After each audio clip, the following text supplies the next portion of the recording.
오늘 봉독해 주신 이 말씀은 매우 중요한 그런 본문이 됩니다. 사도행전에서 바울의 회심 이야기가 세 군데에서 나타난다라고 이야기했죠. 9장과 22장과 또 오늘 26장에서 세 장에 걸쳐서 이렇게 등장하게 되고요.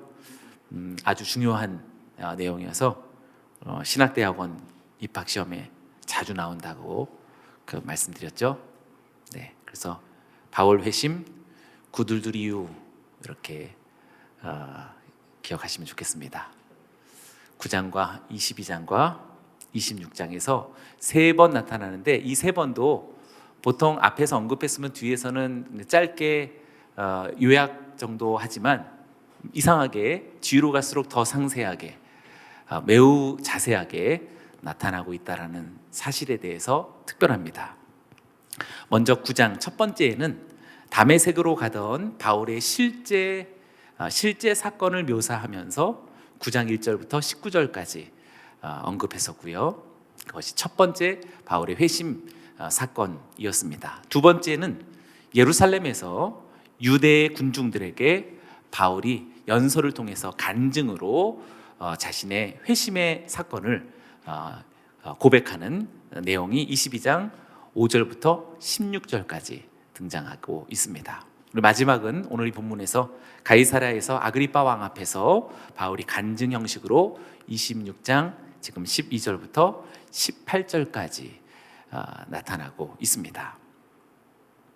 사도행전의 저자인 누가가 이 내용을 매우 중요하게 여기고 있다라고 말할 수 있겠고요. 그것은 누가 개인적인 저자로서의 누가가 개인적인 자신의 어떤 의도가 아니라 성령의 감동을 따라서 그렇게 세 군데에서 바울의 회심 이야기가 아주 길게 우리들에게 전해지고 있다는 것은 아마도 지금 성경을 묵상하고 있는 저와 여러분들이 잊지 않도록 기억해 두도록 하려는 그런 목적이 있어 보입니다.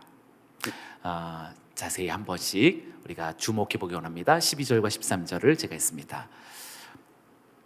그 일로 대제사장들의 권한과 위임을 받고 다메섹으로 갔나이다. 왕이여 정오가 되어 길에서 보니 하늘로부터 해보다 더 밝은 빛이 나와 내 동행들을 둘러 비추는지라. 바울은 대제사장의 어떤 권한과 위임을 받고 일종의 체포영장을 받았다는 얘기겠죠. 예수 그리스도를 따르던 많은 사람들을 체포하기 위해서 다메섹으로 가던 중이었다라고 말합니다. 그때 어떤 시점이었냐면 정오가 되어서 길에서 보니라고 표현하고 있습니다. 정오쯤에 바울에게 아주 특별한 일이 일어났다는 것이지요. 정오라고 하는 것은 하루의 한 정점이라고 말할 수 있겠죠. 마치 바울 인생의 한복판을 의미하듯이 바울 인생의 정점에서 하나님의 출현이 일어나고 있는 모습을 우리들에게 보여주고 있는 것 같습니다. 그런데 그 출현이 어떤 출현이냐면 정오라고 하면 가장 밝은 때이겠죠. 그런데 하늘로부터 해보다 더 밝은 빛이 나왔다라고 말하고 있습니다. 이 빛이 바울은 물론이요, 바울의 일행을 둘러 비쳤다라고 그렇게 말하고 있습니다. 새 이야기 아까 9장 구들들 이유, 그러니까 9장, 22장, 26장에서 모두가 다 하늘의 빛이라고 말하고 있는데요. 하늘의 빛이라고 말하고, 정확하게 말하면 9장에서는 하늘로부터의 빛이라고 말했고 22장에는 하늘로부터의 큰 빛이라고 말했고 26장에서는 해보다 더 밝은 빛이라고 말했습니다. 왠지 빛이 9장, 22장, 26장을 하면서 점점 더 강해지고 있는 듯한 느낌이죠. 그렇습니다. 9장에서 하늘로부터 빛이었지만 22장에서는 하늘로부터의 큰 빛, 또 26장에서는 해보다도 더 밝은 빛이라고 말하면서 점점 더 강한 빛으로 그렇게 강조되고 있습니다. 그리고 이 빛은 바울만이 아니라 9장과 22장에서는 바울에게만 비춰진 것처럼 읽혀지는 기록이었지만 26장에는 지금 바울은 물론이요 내 동행들까지도 둘러 비췄다라고 자세하게 말해주고 있습니다. 그러니 이 빛이 얼마나 대단하게 압도하는 빛이었는지를 말해주고 있고, 그리고 이 빛은 모두에게 비치는 빛이었다라고 말하고 있습니다. 사랑하는 여러분, 세상이 이 빛을 모른다라고 하지 않습니다. 사실상 다 아는 빛이고, 이 빛은 모든 이에게 비춰진 하나님으로부터 말미암는 거부할 수 없는 정오의 어떤 태양보다도 더 빛난 강렬한 하나님의 나타나심입니다. 이 강렬한 하나님 체험이 어떠했는지 14절과 15절이 이렇게 말하고 있습니다. 우리가 다 땅에 엎드러짐에 내가 소리를 들으니 히브리 말로 이르되 사울아 사울아 내가 어찌하여 나를 박해하느냐 가시체를 뒷발질하기가 내게 고생이니라. 내가 대답하되 주님 누구시니까? 주께서 이르시되 나는 내가 박해하는 예수라. 여기서 14절에서 또 한 번 26장에서만 나타나는 아주 특별한 정황이 나타납니다. 그것은 9장과 22장에서는 바울만 혼자 넘어진 것 같이 나타났지만 그런 게 아니었습니다. 26장에서는 모두가 다 땅에 엎드러졌다라고 밝히고 있습니다. 아마도 이것은 어쩌면 세상 사람들도 알게 모르게 충격을 받는데요. 세상 사람들은, 또 믿음으로부터 벗어나 있는 사람들은 그냥 어떤 해프닝 또는 우연의 일치, 또는 세상에 살다 보니 그런 일들이 있다가 금방 휘발유처럼 그렇게 사라져버리는 그런 체험이겠죠. 그러나 바울은 그것을 절대 잊지 않습니다. 그러니 시간이 지나면 바울만 쓰러진 것처럼 보여지지만 사실상 모두가 다 쓰러졌다라고 밝히고 있습니다. 하나님 되신 분, 만민에게 나타나는 놀라운 능력이며 사건인 줄로 믿습니다. 중요한 것은 누가 그것을 기억하고, 누가 그것을 간직하고, 누가 그것을 시인하며, 누가 그것을 선포하고 있느냐에 따라서 신자와 비신자가 달라지는 것이요, 그리고 믿음이 약한 자와 그리고 하나님의 앞에 견고하게 서 있는 자가 그 위인이 다른 것이다라고 말할 수 있겠습니다.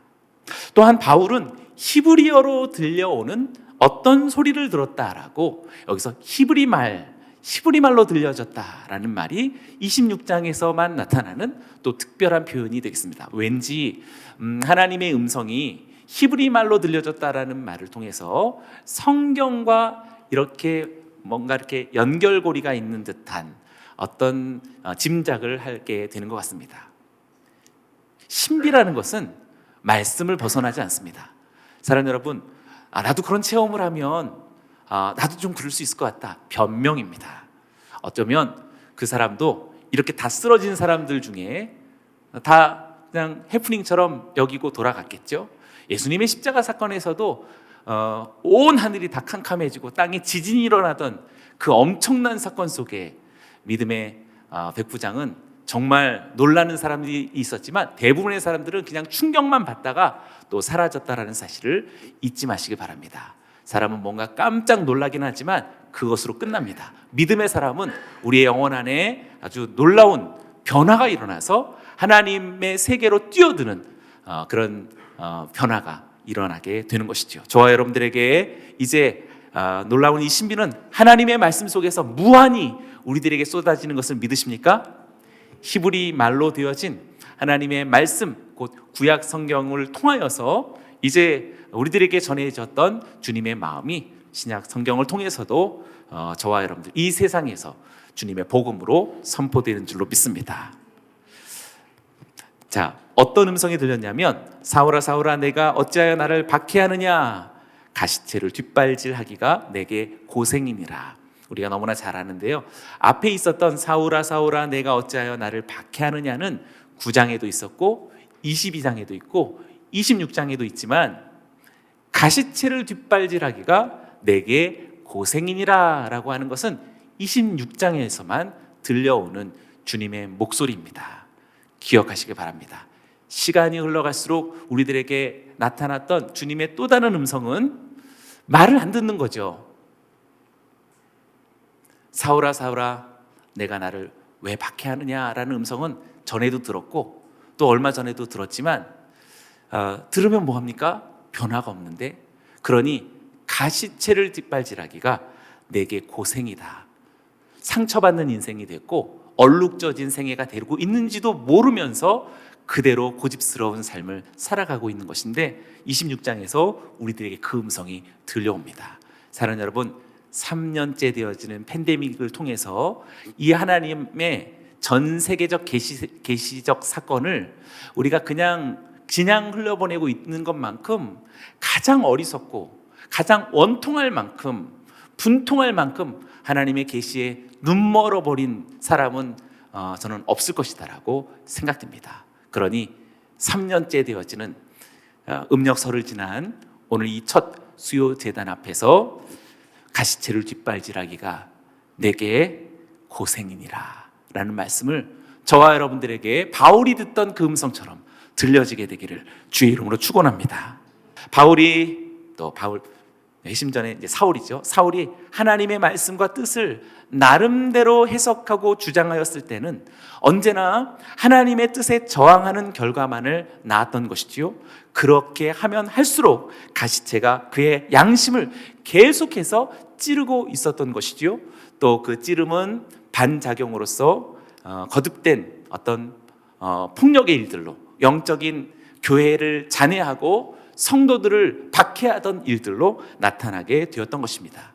그래서 결국 다메섹으로 가는 길 위에서 부활하신 예수님의 현현이 이제 현실화되자 전적으로 받아들일 수밖에 없었던 사건이 바로 다메섹에서 바울의 회심 사건이다라고 말할 수 있겠습니다.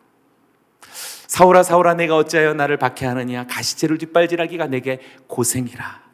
주님 누구시니까? 라고 바울도 역시 히브리 말로 얘기했겠죠. 나는 내가 박해하는 예수라. 예수는 또다시 히브리 말로 말씀하셨을 것입니다. 왠지 하나님의 말씀 히브리 말로의 구약 성경 속에서 들려오는 어떤 모습과 유사해 보입니다. 마치 모세의 소명을 우리들에게 떠올리게 하는 것 같은 그런 모습이기도 합니다. 출애굽기 3장 4절 속에 여호와께서 그가 보려고 돌이켜 오는 것을 보신지라 하나님이 떨기나무 가운데서 그를 불러 이르시되 모세야 모세야 하시매 그가 이르시되 내가 여기 있나이다. 모세의 소명을 기억나게 하죠.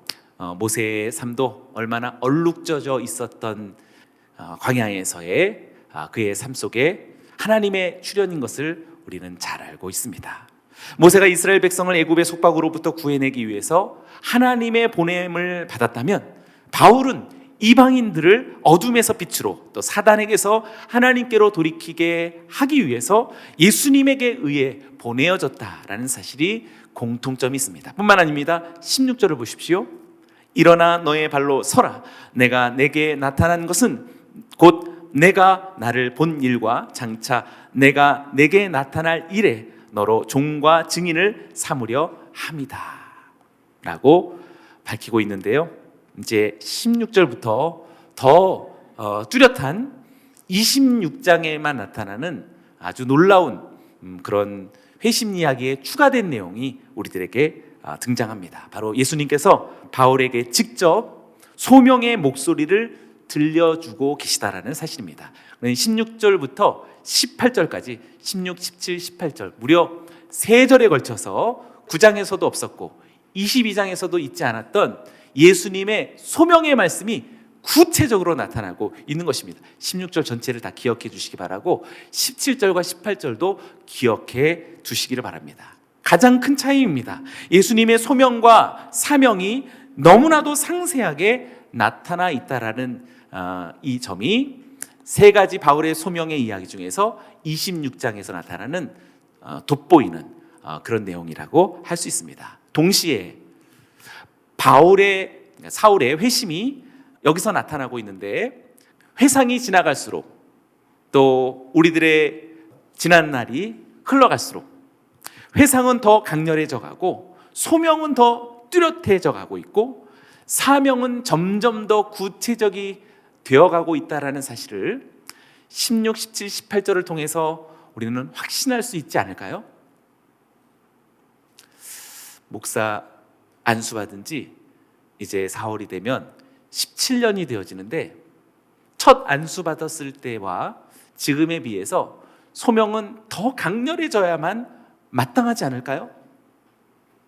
주님께서 나에게 맡기신 사명에 대한 나의 충성도는 지난 17년 전보다 지금이 더 강하고 더 놀랍고 더 눈부신 하나님 사랑으로 그렇게 타올라야 하지 않을까요? 마치 9장과 22장에서 발견할 수 없었던 예수님의 실제적인 목소리가 내가 너를 어떻게 할 것이다 라는 것에 대해서 26장이 밝히고 있듯이 저와 여러분들에게 소명에 대해서 그리고 그 부르심이 구체적으로 어떻게 일해져야 하는 사명이 무엇인지에 대해서는 저는 여러분들이 더 뚜렷하고 더 강렬하게 언급되고 주님 앞에 고백되고 또 이루어지고 있게 되기를 주의 이름으로 축원합니다. 그러나 안타까운 것은요, 오늘 우리들의 나이를 하나 둘씩 먹어감과 함께 마치 너스레처럼 내 육신이 좀 이제는 좀 좋지 않아서 우리 습관 같은 그런 그 세속적인 그런 그 어떤 어투들을 과감하게 버려야 하겠습니다. 사랑하는 여러분이요, 저와 여러분들을 부르신 주님의 그 소명이 16, 17, 18절을 잘 읽으시면서 그 주님의 그 진실함, 그 주님의 그 절박함, 그 주님의 그 사실적인 주님의 나타나심이 눈부시면 눈부신 만큼, 아니 정오의 어떤 해보다도 더 빛나고 강한 빛으로 나타나신 주님의 그 출현을 사랑하는 여러분 존중하시길 바라고 우러러 보시길 바라고 마땅히 하나님 앞에 아멘으로서 화답할 수 있는 저와 여러분들이 되기를 주의 이름으로 축원합니다. 회상도 소명도 사명도, 그리고 중요한 것은 사명이 주어졌을 때 바울의 회심은 즉각적인 바울의 순종으로 나타나고 있음이 이 사도행전 26장의 또한 특징이라고 말할 수 있겠습니다. 예수님은 분명히 히브리 말로 아마 계속 하셨겠죠. 지금 여기 16절에서 일어나 너의 발로 서라 라고 하는 이 표현도 성경 통독을 많이 해보신 분은 어딘가 누군가가 또 떠오르실 것이다 라고 생각됩니다. 당연히 에스겔이 떠오르셔야 됩니다. 에스겔 2장 1절에서 하나님은 에스겔을 이렇게 부르셨습니다. 같이 읽어볼까요? 시작. 인자야 내 발로 일어서라, 내가 내게 말하리라 하시매. 바울에게 나타나신 예수님의 모습은 하나님이 수많은 믿음의 사람들과 나타나심과 전혀 다른 것이 아닙니다. 물론 바울에게 독특한 것이며 유일한 것이지만 하나님의 나타나심의 하나님스러움은 예수님의 나타나신 예수님스러움과 절대 이질적이지 않습니다. 많은 구약의 선지자들에게 나타나신 하나님의 모습이 예수님께서 바울을 만나 주신 그 모습과 동일한 모습이다라는 사실을 믿으십니까? 2022년 우리들에게도 그 하나님이, 그 예수님이 동일하게 저와 여러분들을 만나 주시는 것을 믿으십니까? 아멘. 바울이 여호와의 종으로서의 정체성이든지 바울의 이방을 위해서 보냄을 받은 사명이든지 모두가 하나님의 말씀 성경 속에서 피어나고 있는 예언과 약속의 성취들이다라는 사실을 믿는다면 2022년 3년차 되어진 이 팬데믹에 하나님의 말씀을 사모하고 진실하게 그 겸허하게 무릎 꿇고 하나님의 말씀을, 계시의 그 음성을 귀 기울여 듣고 있는 이들에게 똑같이 일어나 내 발로 서라라는 그 음성을 듣게 되는 줄로 믿습니다. 아멘. 이어서 어떻게 또 말씀하시나요? 17절을 보시지요. 같이 읽어봅니다. 시작. 이스라엘과 이방인들에게서 내가 너를 구원하여 그들에게 보내어. 여기서 보내어, 아포스텔로라고 분명히 현재 시제를 사용하고 있습니다. 바울의 사도직은 소명의 순간 시작되고 있다는 사실을 밝혀주고 있습니다. 소명의 순간 바울의 사명은 시작되고 있다는 것을 발견되게 됩니다. 부르심과 보내심은 동시적이다라고 할 수 있죠. 우리 이미 요한복음 우리 9장을 묵상하면서 실로암 못으로 보내고 있는 예수님을 기억하시죠? 아직 눈 뜨지 않은 것 같지만 막 벌써 실로암으로 향하고 있는 맹인의 모습을 통해 우리들이 하나님의 부르심이 있는 순간 보내심이 동시에 일어나고 있다는 것을 발견하게 됩니다. 사랑하는 여러분, 오늘 2022년에 2월의 명절을 지난 첫 수요 예배를 통하여서 저와 여러분들에게 들려주셨던 소명이 조금도 머뭇거리지 않고 오늘 즉시로 보내심으로 사명으로서 순종으로서 열매 맺기를 주의 이름으로 축원합니다. 바울이 맡은 이 사역의 계시를 생생한 현재로서 알린다라는 것은 그가 맡고 있는 사명의 중요성에 대해서 또 다른 강조이며 의미부여라고 말할 수 있겠습니다. 신앙이 항상 현재가 되기를 원합니다. 오늘 우리가 찬양했던 것처럼 부활도 날마다 현재가 되기 원하고, 아니 매일을 부활로 살아가는 우리 모두가 되기를 주의 이름으로 축원합니다. 우리들에게도 똑같이 비추어진 말씀이 아니겠습니까? 우리도 종과 증인으로서 지금 세워졌으며 또한 지금 보내어졌다라는 것을 믿으십니까? 아멘. 내가 너를 구원하여서 그들에게서 보내어졌는데 그 보낸 것은 종과 증인 삼기 위해서 그랬다라고 밝히고 있습니다. 누구에게로 보내어집니까? 17절을 한번 잠깐 보시죠. 그러니까 푸르게 표현했는데요, 이스라엘과 이방인들에게 보내어졌다라고 말하고 있습니다. 사랑하는 여러분, 우리 다윗의 장막 두 가지 방향이죠. 양방향입니다. 우리는 이스라엘에게로 가야 하고 또한 이방인들에게로 가야 합니다. 이스라엘에게로 가면서 우리는 모여야 하고 이방인에게로 가면서 우리는 흩어져야 합니다. 주님의 교회는 이렇게 양방향에 일제히 흩어지고 또 모이는 주님의 신비로운 교회다라는 사실을 깨닫게 됩니다. 할렐루야. 그렇다면 우리는 무엇을 해야 됩니까? 무엇을 이스라엘과 이방인들에게로 나아가서 흩어지고 모여서 우리는 무엇을 해야 할지 18절이 아주 명확하게 주님의 바울에게 주시는 26장에서만 만날 수 있는 바울에게 주신 구체적인 소명입니다. 큰 소리로 같이 읽어봅니다. 시작.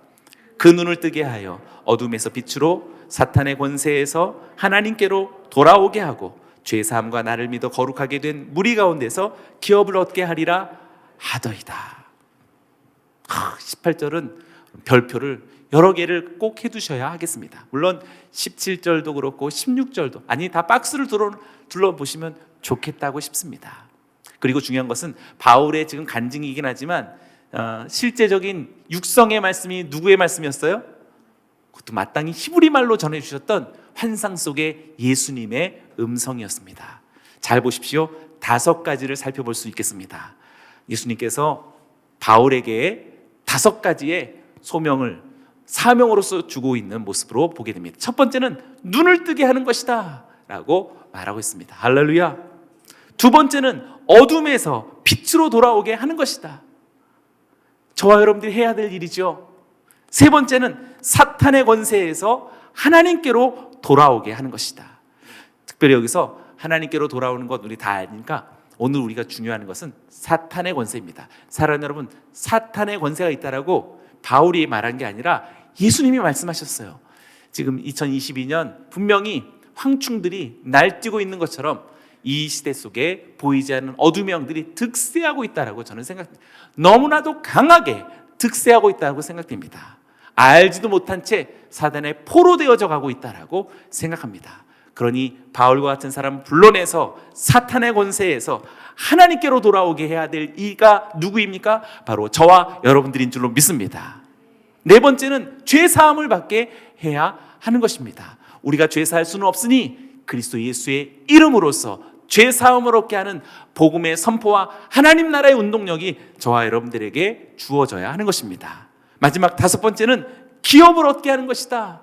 하나님 나라의 유산을 얻게 하는 것이 바로 예수님께서 바울에게 주셨던 소명으로서의 사명이라고 말할 수 있습니다. 5가지를 곰곰이 묵상해 보시기 바랍니다. 다 저와 여러분들이 팬데믹 시대 속에서 얼마나 잠깐 마치 수도꼭지를 잠가놓은 것처럼 유보하고 있고 잊고 있고, 그리고 코로나니까 라고 하는 어떤 변명처럼 우리는 그것을 잠시 이렇게 망각하고 있는지 불현듯 두렵고 떨리는 마음으로 다시 주님의 음성에 귀 기울여야 하겠습니다. 전혀 다른 세계로 돌아가는 것이요, 전혀 다른 삶을 살게 하는 것이 5가지만 생각해 보면 이 세상 사람이 아니다라고 저는 생각합니다.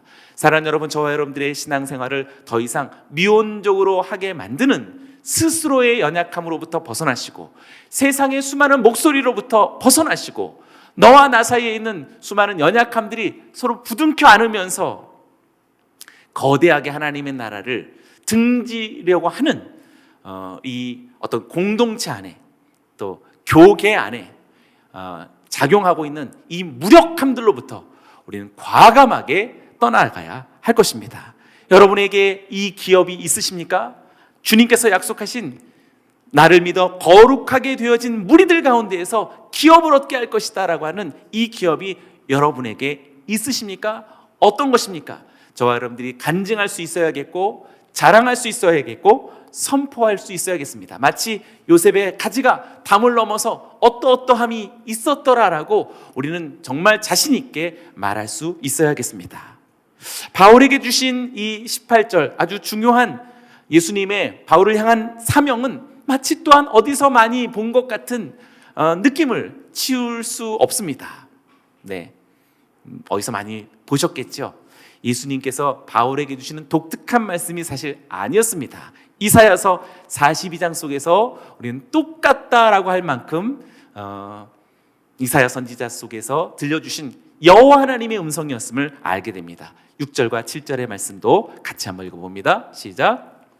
나 여호와가 의로 너를 불렀은즉 내가 내 손을 잡아 너를 보호하며 너를 세워 백성의 언약과 이방의 빛이 되게 하리니 내가 눈먼 자들의 눈을 밝히며 갇힌 자를 감옥에서 이끌어내며 흑암에 앉은 자를 감방에서 나오게 하리라.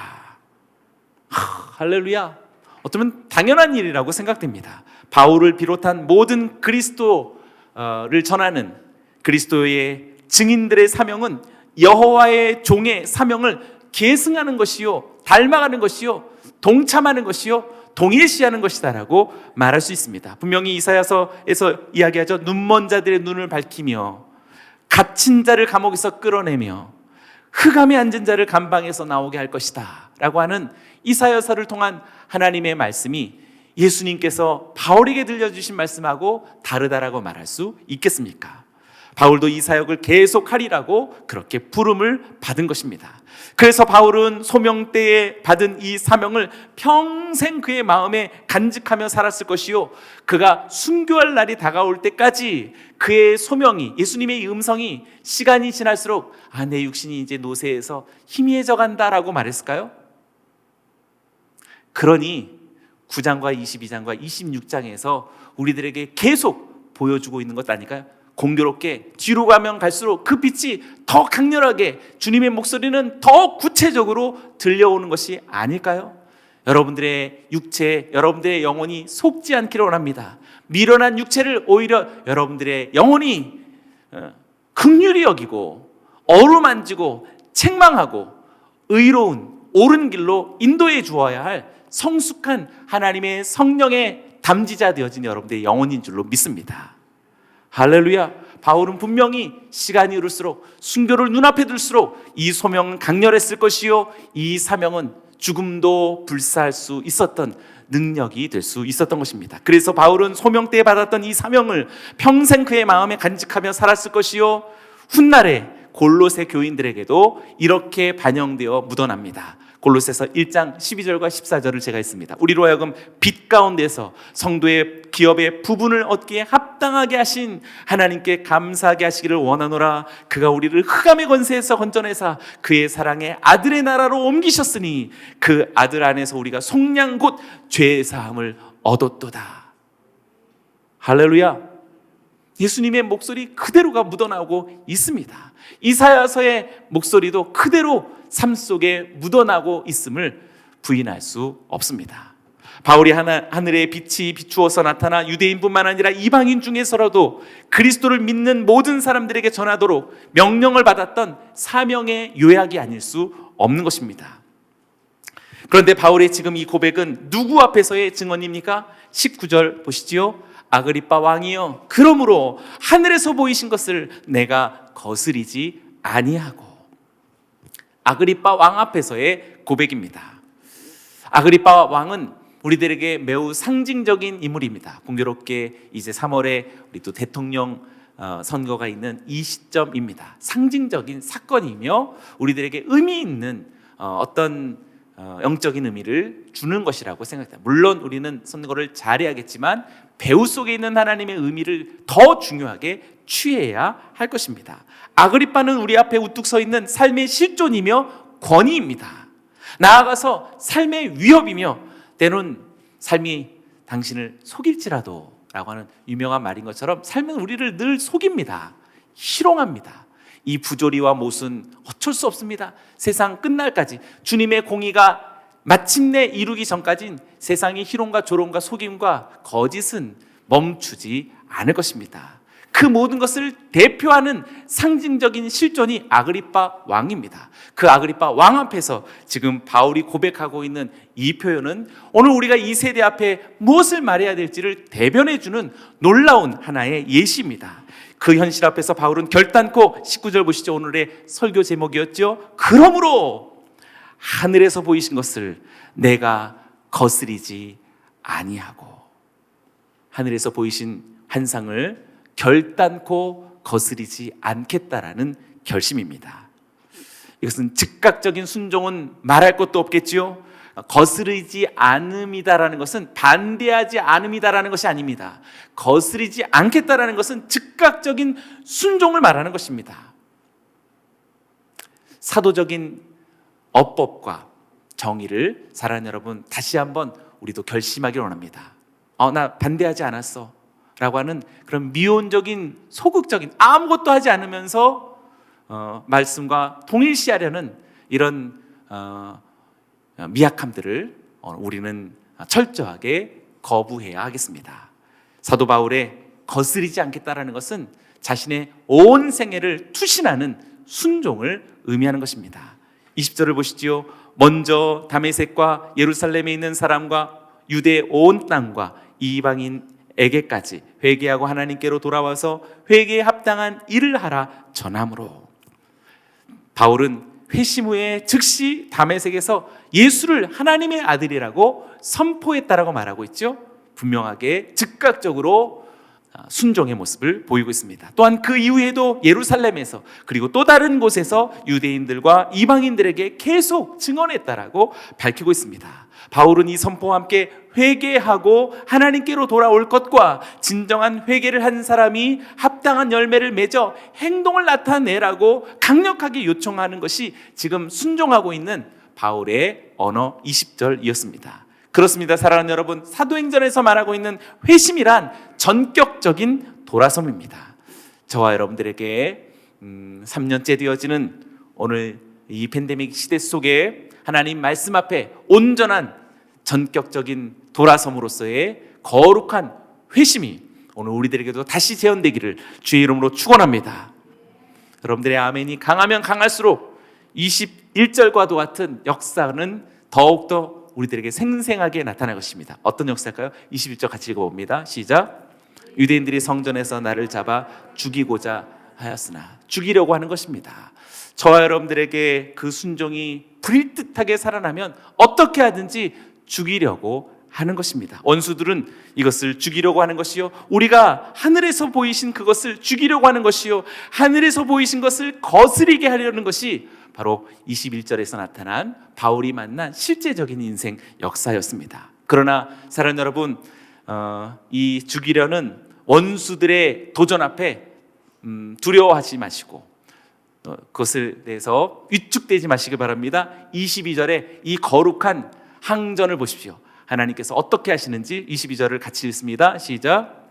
하나님의 도우심을 받아 내가 오늘까지 서서 높고 낮은 사람 앞에서 증언하는 것은 선지자들과 모세가 반드시 되리라고 말한 것밖에 없으니. 하나님의 도우심을 받아. 할렐루야. 저와 여러분들이 열심히 머리를 짜내봤자 아무것도 있지 않습니다. 그리고 자꾸 사람 의지해봤자 상처만 있고, 그리고 섭섭함만 더할 뿐입니다. 절대 사람을 의존하고 사람과 결탁하는 그런 습관들을 사랑하는 여러분 버리시길 바라고, 하나님의 위로부터 오시는 도우심을 입는 저와 여러분들이 되기를 주의 이름으로 축원합니다. 결정적으로 하나님의 도우심을 받아 보존되었고 오늘까지 이르렀다라고 밝히고 있습니다. 그러니 육신은 쇠하여져 가도 영적인 기계는 점점 더 빛날 수 있는 이유가 바로 여기 있었습니다. 사랑하는 여러분, 신뢰하기 원합니다. 자신을 의지하니까 점점 더 까먹고 점점 더 식어가고 불은 꺼져가고 찬양은 힘을 잃어가고 기도는 간대 없고 하나님의 영광은 무엇인지 모락모락한 우리들의 이러한 세상을 닮아가는 이 시대 속에서 저와 여러분들 하나님의 말씀이 불일 듯 일어나기를 원합니다. 그리고 바울이 증언하는 것도 대단한 어떤 신학 공부를 많이 하고 박사학위를 받은 것이 아닙니다. 22절을 보십시오. 그가 증언하는 것은 선지자들과 모세가, 성경이죠, 선지자들과 모세, 구약 성경입니다. 아까 히브리 말로라고 했던 것처럼 그 성경의 말씀이 반드시 되리라고 한 것밖에 말한 것이 없다라고 밝히고 있습니다. 하나님의 말씀이 하늘로부터 온 신비로운 광명의 빛인 줄로 믿습니다. 할렐루야. 성경에 기록되어진 것밖에는 아무것도 없습니다. 또 다른 새로운 말씀이 아닙니다. 사랑하는 여러분, 뭔가 자꾸 새 것을 찾는다면 무슨 새 것이 없어서가 아니라 저와 여러분들의 마음과 육신의 연약함에 번번이 자꾸 이렇게 희롱당하는 것입니다. 스스로에게 희롱당하는 거예요. 오늘 옛적부터 하신 말씀이 얼마나 놀라운 창조의 말씀이며 구원의 말씀이며 벌써 갈보리의 십자가는 여러분의 심장에 세워진 줄로 믿습니다. 예수님의 생애도 줄곧 그러했었죠. 선지자를 통하여 말씀하신 바를 이루려 함이라. 예수님의 생애는 늘 그랬습니다. 이는 성경을 응하게 하려 하사. 예수님의 일생은 언제나 그랬습니다. 성경을 응하게 하려 함이라. 저와 여러분들도 우리들의 모든 생애도 주의 말씀을 이루려 하는 그러한 생애가 되기를 주의 이름으로 축원합니다. 23절의 말씀, 그 말씀이 무엇인가요? 읽어봅니다. 시작. 곧 그리스도가 고난을 받으실 것과 죽은 자 가운데서 먼저 다시 살아나사 이스라엘과 이방인들에게 빛을 전하시리라 함이니이다 하니라. 결단코 죽일 수 없으며 결단코 거스를 수 없는 하늘에서 보이신 것, 곧 주의 말씀과 환상의 최종적 요약은 딱 세 가지로서 정리됩니다. 23절에 뭘 얘기했나요? 그리스도의 고난과 죽으심을 이야기했고, 두 번째는 그리스도의 부활하심을 이야기했고, 세 번째는 그리스도의 이스라엘과 이방인들에게 전파되심을 말씀하셨습니다. 세 가지. 우리 너무나 잘 아는 지금 복음이잖아요. 주님의 고난과 십자가 죽으심, 그리고 주님의 부활하심, 그리고 이 복음을 이스라엘과 이방인들에게, 또 양방향이 나오죠, 전파하게 하심입니다. 너무나도 분명한, 너무나도 오랫동안 뼛속 깊이 새겨진 주님의 소명이며 또 주님의 사명이었습니다. 사랑하는 여러분, 그럼에도 불구하고 아직 듣지 못한 것인가요? 아직 깨닫지 못한 것인가요? 아직 무엇인가 더 들어야 할 새 것이 있습니까? 정리합니다. 사도 바울이 결단코 거스리지 않을 것이다라는 현실 속에서의 모든 실존의 권위, 그리고 현실의 모든 상징으로서의 아그리빠 왕 앞에서 그는 이렇게 얘기했습니다. 하늘에서 보이신 것을 내가 거스리지 아니할 것이라. 하늘에서 보이신 것이 무엇입니까? 첫째, 부르심입니다. 둘째, 하나님의 말씀입니다. 세 번째, 그래서 우리를 파송하신 보내심입니다. 이 세 가지가 우리들에게 절대 생소하지 않을 것입니다. 너무나 익숙한 것이고, 너무나도 단순한 것이고, 너무나도 기본적인 것입니다. 사랑하는 여러분, 오늘 이 세 가지가 저와 여러분들의 삶 속에 견고하게 주의 생생한 정오의 해보다도 더 빛나는 빛으로 나타나서 우리들에게 비추어 주셨으니 결코 거스리지 말고 순종으로 나아가는 2022년이 되기를 주의 이름으로 축원합니다. 할렐루야. 우리 하나님께 영광의 박수 올려드립니다.